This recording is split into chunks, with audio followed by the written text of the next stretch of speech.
Hi friends, எல்லாம் எப்படி இருக்கீங்க? வெள்ளாக்கொட்டை வாங்கி நல்லா கழுவி அதுக்கப்புறம் வேக போட்டுட்டு தோலெல்லாம் உரிச்சிட்டு ரெண்டாக கட் பண்ணி உங்கள்கிட்ட காமிக்கிறேன். இது எப்படி செய்யலான்னு பார்க்கலாம் வாங்க. நிறைய பேர் இதெல்லாம் ரிஸ்க் எடுத்து செய்ய மாட்டாங்க. இது நம்ம என்ன செய்யணும், வேக வச்சு எடுத்துக்க முடியல, அது தோல் உரிக்கிறதுக்கு ரொம்ப கஷ்டம். அதனால் நான் அது வீடியோ போடல. தோலெல்லாம் உரிச்சிட்டு அரை மணி நேரம் ஆயிடுச்சு. எல்லாம் உரிச்சிட்டு தான் உங்களுக்கு வீடியோ போடுறேன்.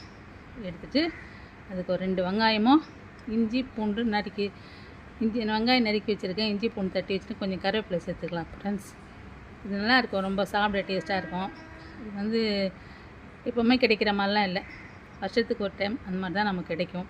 அதனால் நம்ம இதை எப்படி செய்கிறதுன்னு பார்க்கலாம். நம்ம ஸ்நாக்ஸ்க்கே யூஸ் பண்ணலாம் ஃப்ரெண்ட்ஸ், தொட்டுக்கிறதுக்கு இல்லை. சும்மா நம்ம சுண்டல்லாம் சாப்பிடுவோம் இல்லையா, அந்த மாதிரி இது சாப்பிட்டுக்கலாம். நல்லா டேஸ்ட்டாக இருக்கும், உடம்புக்கு நல்லதுன்னு சொல்கிறாங்க. எப்படி செய்யலான்னு பார்க்கலாம் வாங்க ஃப்ரெண்ட்ஸ். 2 ஸ்பூன் எண்ணெய் ஊற்றிக்கலாம்.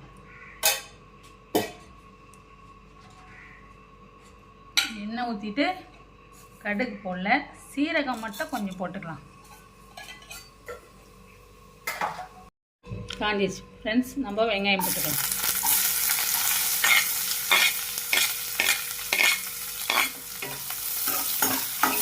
நம்ம ரொம்ப வதக்கக்கூடாது, சும்மா லேசாக வதக்கினா போதும். ஏன்னா நம்ம இதை அப்படியே நம்ம சுண்டெல்லாம் சாப்பிட பாருங்கள், அந்த மாதிரி நல்லா டேஸ்டியாக இருக்கும். நான் ஏற்கனவே செஞ்சுருக்கேன், செஞ்சு பார்த்து செகண்ட் டைம் உங்களுக்கு வீடியோ போடுறேன். இஞ்சி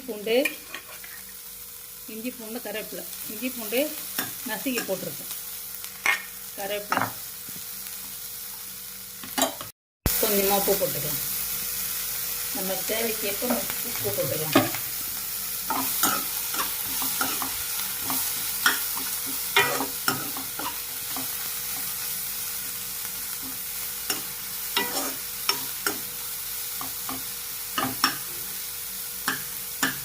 வெள்ளாக்கொட்டை வாங்கி நம்ம கழுவி அதை இது பண்ணிவிட்டு உரிக்கி தான் ஃப்ரெண்ட்ஸ் நம்மளுக்கு கொஞ்சம் லேட் ஆகும். அது வழப்பாக இருக்கும். கொஞ்சம் நேரம் ஆற விட்டிங்கன்னா ஃபேனில் நம்ம ஈஸியாக உரிக்கிறதுக்கு வசதியாக இருக்கும்.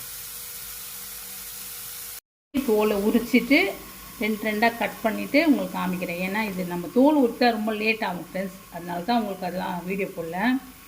இது நம்ம அதை பாருங்கள், நல்லா கழுவி எல்லாம் ரெடியாக இருக்குது. ஸோ இந்த அளவு வெங்காயம் வதக்குனா போதும். என்ன பண்ணோம், வெள்ளாக்கொட்டை போட்டுற வேண்டியதுதான். போட்டுட்டு இது நம்ம சுண்டெல்லாம் சாப்பிட்றோம் இல்லையா ஃப்ரெண்ட்ஸ், டீ டைம்லாம் அந்த மாதிரி நல்லாயிருக்கும் சாப்பிட்றதுக்கு. நமக்கு வீட்டில் எல்லாம் சின்ன பிள்ளைங்க பெரியவங்க எல்லாம் சாப்பிட்லாம் ஃப்ரெண்ட்ஸ், ரொம்ப டேஸ்ட்டாக இருக்கும். இது என்ன பண்ணோம்,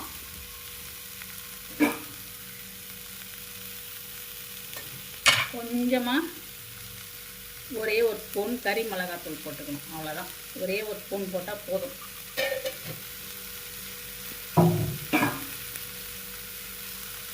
என்ன பண்ணலாம், கொஞ்சமாக மஞ்சள் தூள் போட்டுக்கலாம்.